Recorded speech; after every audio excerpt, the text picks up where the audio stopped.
I wanted to start by talking about why this series is so important to me, because somebody actually asked me that the other day, somebody with the Connection Center, because actually you and I have done these type of webinars for several years.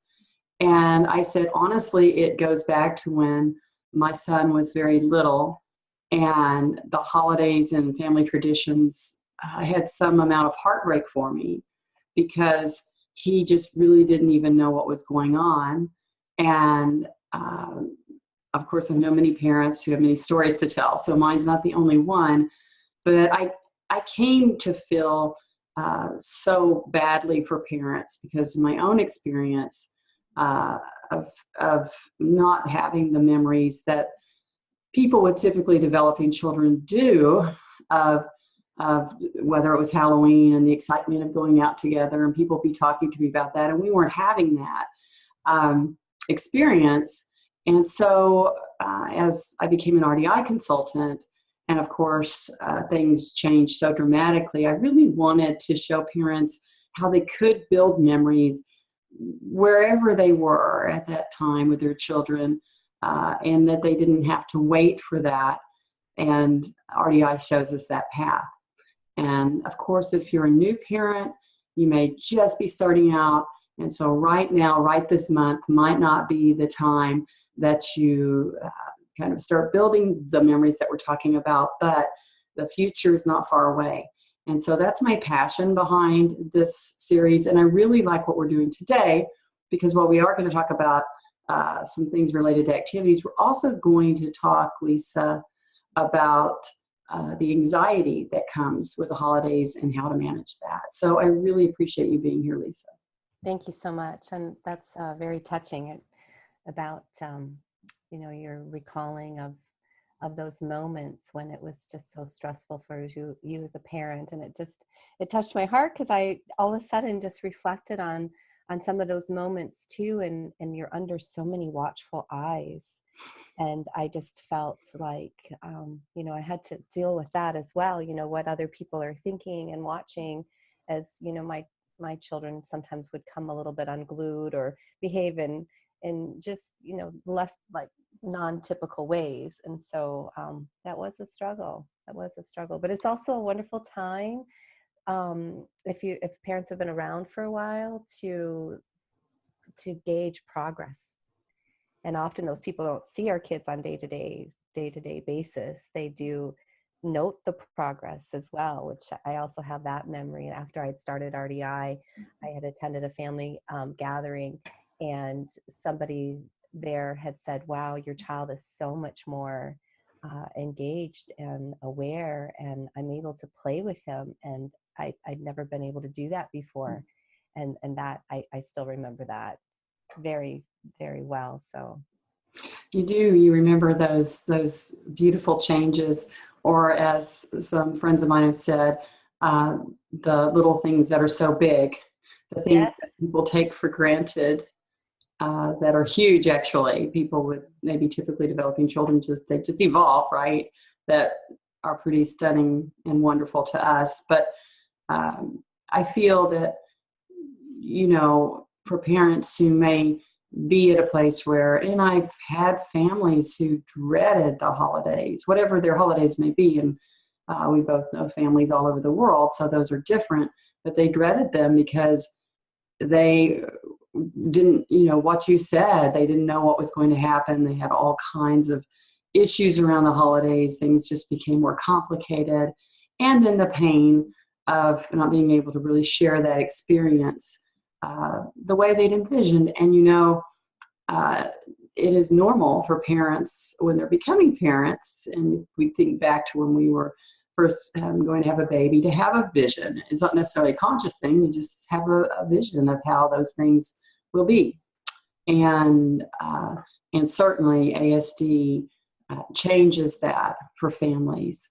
And as you say, under watchful eyes. But as we're going to talk about today, the holidays can produce anxiety. And I wanted every parent to know, Lisa, that if this is true for them, it is normal for you to have anxiety. And in fact, I'm going to reach out there and say all people have anxiety at holidays, but ASD brings another component, and that's a mild way of saying it, to that anxiety. That it's very normal. If you feel that you're not normal in that, that is simply not true. Some people don't talk about it, that they're having the anxiety. And in some sense, I think they shouldn't, because it's a holiday or it's a tradition or it's a family gathering and they don't feel like they should share that, but it's still true. So anxiety for you or for your child, we're going to talk about both. And let's talk about parents first. Lisa? Right. So I love this webinar because it really allows parents, I hope that we can give parents permission to begin to really think outside of the box. So the way that they initially might envisioned what their holidays would look like, it's helpful or beneficial to think that, what, they can reframe that way of thinking in a manner that is going to help support them best.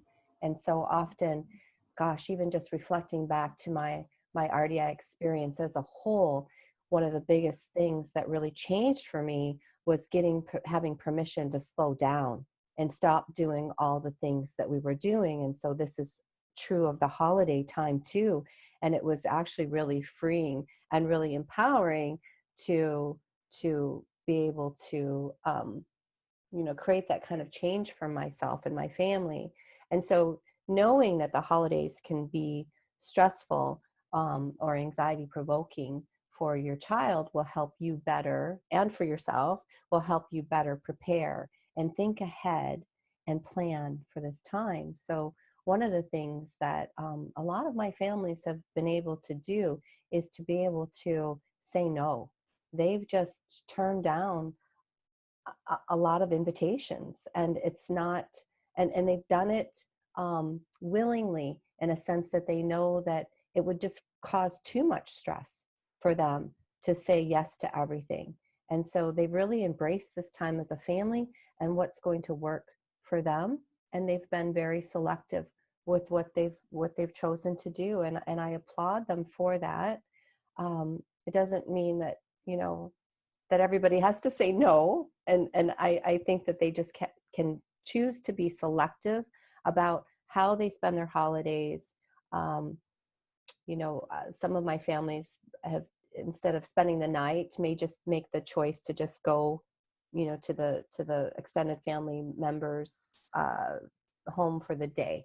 Or some of the things that some of my families have done is to take turns with the length of time that they may attend an event. And so I thought that was really wonderfully creative, where dad had stayed back and had some quality time with the child, engaging with them in a way that was very regulating for them, going for a walk, doing some RDI co-regulation, and the other parent, the mother and the siblings, had attended the event a little bit earlier.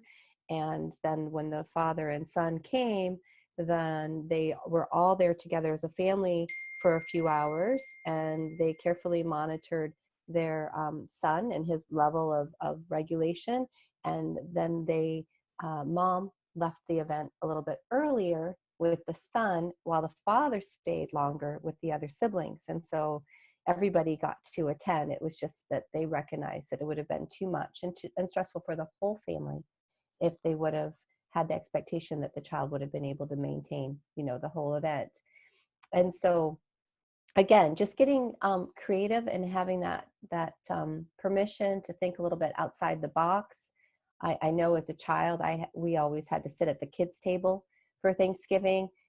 Maybe that tradition is just broken if it's recognized that your child won't be able to sit at the kids' table with success, and that they need some more support. So the child may eat his meal at a different time, or may eat his meal sitting beside the parents, or whatever. Because I know that for some kids it's very stressful to see other people eat. Even every child is different, but I've had a few of those kinds of kids too, where it's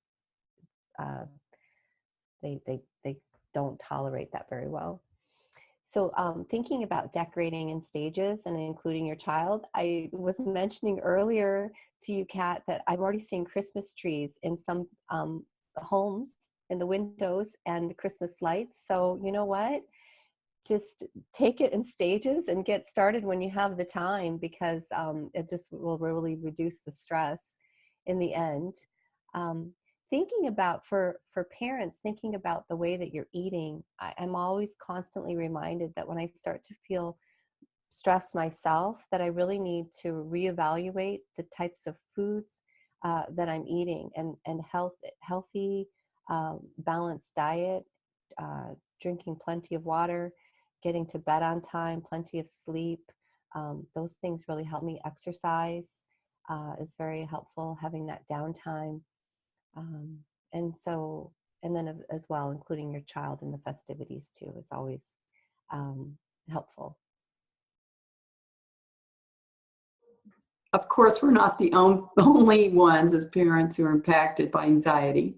And so we want to transition now and talk just a few minutes about your child and the effects of anxiety on your child and what we can do, because it is a parallel relationship in what you're feeling, your child may be feeling, and so forth, and you affect each other. Such an important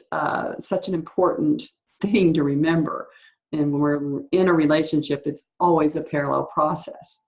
So, Lisa, framing a holiday activity and thinking about that anxiety. Right. So when you're thinking about the holidays, you want to plan ahead and think about things that you're going to do with your child. Try to involve your child. But I'd like to say too that plan ahead time can include things like planning for staying calm. As it can include an activity, you know, what you're going to do with your child. I think you have some wonderful traditions of things that you do with your son and with your daughter that we can also think about. But it's nice to also think about what your objective is going to be, and try to uh, plan ahead and think about how you're going to achieve that. So if it is to remain calm, if you want your child to remain calm, then you yourself have to remain calm. We can't expect a child to be regulated if parents aren't. And so it's important to think about what your plan is so you can plan ahead. I like the idea of edge -1 engagements. Edge -1 engagements are an opportunity for the child to regroup. It's a place where they feel competent. It's a place where they have already attained mastery. And so amidst all the change that the holidays can bring, it's good to have that time to come back to a place where they can really feel very competent. It's been interesting over the years. I've often encouraged families to use edge -1 engagements with their kids when they come home from school, when they're in a state of stress, whenever that might be. And it's been, as I present it to families sometimes, like, okay, well, I hear that your child has been engaging in a lot of meltdowns. What I'd like you to do is just guide them to an activity like putting laundry into the machine without a lot of language, and just start the pattern and do this with your child. And I had one particular client, she for 2 years, she just was like, there's no way. I'm just not buying into that this will work. And finally, she agreed to do it, and she came back to me and said, okay, it worked. It did. And I have multiple stories like that, though, where I had another situation where one of my clients, the little boy, had accidentally hurt his younger brother, and there was a lot of blood. I don't think that the injury was as bad, but it looked bad with all the blood. And the mom was actually a physician. So as she started to attend to the younger child to help bandage him up, the father took the son, and the son was he was really, really, he was more stressed out than anybody, because it shocked him, and he didn't intend to do it, and he felt awful, and he was crying. And very upset. And the father took him into the laundry room and they started doing laundry and it calmed him right down, just like that. So yeah, multiple stories of how this type of thing helps. And so, pulling back and just spending the time to engage can be very organizing and can really help the child. So I like to recommend that to families. When you are planning for the holiday activity, it's really important to give your child a role. Giving the child a role just really helps to organize them and helps them focus on something. Sometimes even with things like transitions, Mm. here you carry the bag of whatever goodies that we're taking to grandma's, can help them transition. So as well, I'm not sure if you're going to talk about some of those roles, some of those wonderful things that you've done with your son, but every year it's nice to have that tradition too, that this is the thing that the child always does. Yes.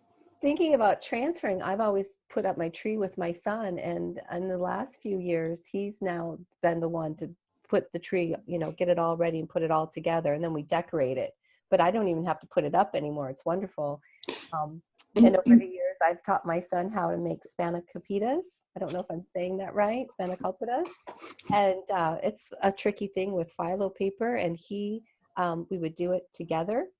And he had his role, and I had my role, and eventually, we would reverse roles, and now he makes them too as a tradition for the family. So it's wonderful how if you give your child role, you'll see that you can transfer those eventually and they can do it all on their own. So of course my son feels very competent in his role and has taken on the full responsibility of some of these things, which is just an extra bonus. You do these things with your kids and eventually they can do them all by themselves. So the final point here, don't rush, leave time for your child to be involved, I think is just so important as well, and can't be underrated. In that, I remember an RDI parent years and years ago talking about how she would try to rush to get all these things done so that she could have time to spend with her child later. And then one day she had this kind of epiphany where she thought, wait a minute, instead of rushing to try to get all this stuff done, I can actually do these things with my child. And they can be a wonderful backdrop to my RDI work. Lisa, I always like to say, don't forget, talk to your consultant. If you're having anxiety, if you don't know what to do, if you don't have a plan, talk to your consultant. Your consultant can help you and wants to help you, but it's part of that parallel process. They can't help if you don't tell them that you're having concerns, and whatever they may be. And I would add, as a parent, don't be embarrassed to tell them. I do feel personally, as we talked about earlier, that parents can feel embarrassed thinking no one else has these problems at the holidays, and it's just not true. It's very normal to have this, whether it's anxiety or things not going well. It's normal for you to have those struggles.